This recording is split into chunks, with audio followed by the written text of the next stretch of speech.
You know, it's an honor to be here today and to share the podium with the likes of Governor Bob Graham, who's been one of my heroes all my life. Republican or Democrat, it doesn't matter. We're all in this together, aren't we?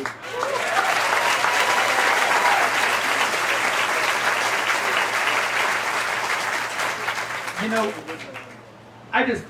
the governor started with one question. I have a different question. What are we doing to ourselves? What are we doing to ourselves as the citizens of this great country and this great state? I got to tell you a story. I grew up in Seminole County and in Central Florida. It was just before Disney came, and my parents took me here. This was the tourist attraction of Florida. This is where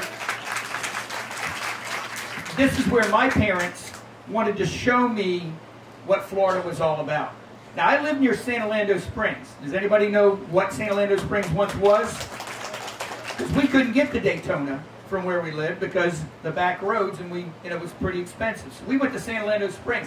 I grew up swimming in San Orlando Springs that now is a housing development, and people can't get to it.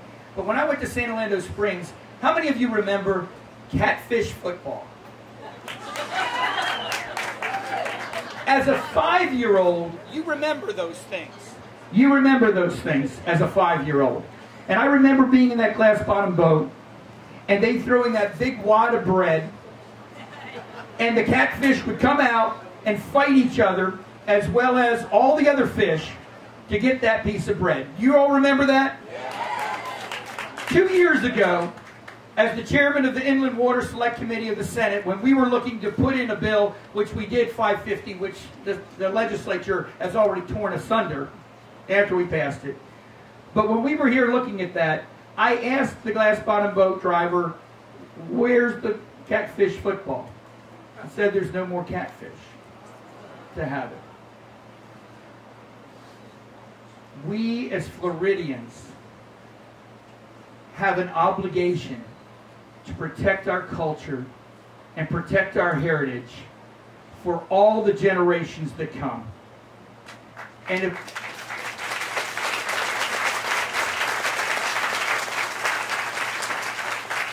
this generation, my generation, your generation, does not have the right to take advantage of all the great things of Florida and not leave it for our children. And that's what we're doing. We are writing, forget about the federal government, the state government right now, we are writing blank checks to our children that they're not going to be able to pay because there's no amount of money that it's going to be able to ever bring back the springs if we lose them today.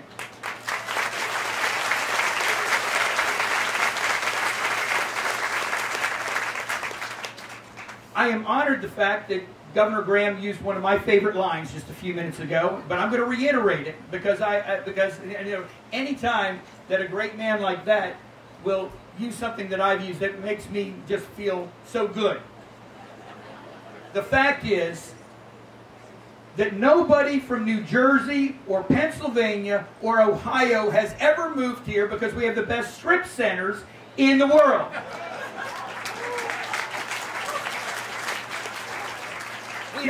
It's not because we have the best housing developments in the world. Although I think some people from the north have moved here because of the villages. But the idea of Florida, ladies and gentlemen, the idea of Florida and what it means to us in our soul, to those people in the north, in their soul, what Florida, the idea of Florida means is what we have to protect. And why we have to protect it is not because of the warm and fuzzy animals, although that would be a good reason. And it's not because of the beautiful vistas in Florida, although that would be a good reason. It's because the economic future of Florida is tied to the idea of Florida and to our water resources and to our natural resources. And for all those that have continued to understand that if we don't protect what is Florida, it doesn't matter what short-term solutions and how many deregulations we do.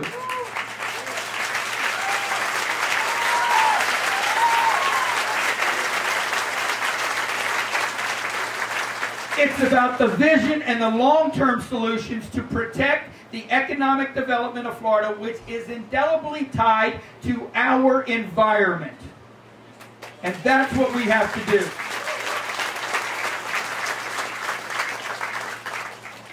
This is a collaborative effort, folks. I put no blame on anyone. There are so many problems right now when you look at the economics and what our government is trying to do. I left in 2010. Since then, they've been faced with a lot of problems, and they're looking at short-term solutions. We have to give them the long-term solutions. We have to show them how our water resources, if we don't have water, no one moves here, and therefore growth, which is our #1 industry, make no doubt about it, will not come because we do not have the water to give to those businesses and those people that are moving down here. So we have to protect our natural resources. We're not asking for sacrifice. We're asking for, self-motivated solutions. We're asking for enlightened self-interest, not sacrifice. We can do it. We can do it. I'm going to tell you this. It's going to come down eventually to votes. The vote of the people. Making sure that they make their representatives understand how important this is. These people will listen to you. You just need to make sure that you do it in a way that they understand. In a positive reinforcement, in ensuring them that we have the right solutions for Florida, and that we need to ensure that all of our generations, all of our children, our culture, our heritage is protected. And therefore, we start here, right here. Because as Governor Graham said, if we can't protect Silver Springs, what can we protect? It's been a pleasure to be here today. It's been an honor for you to allow me to share the podium with these wonderful people and with you all, you, the protectorates of Florida and its heritage. Thank you very much.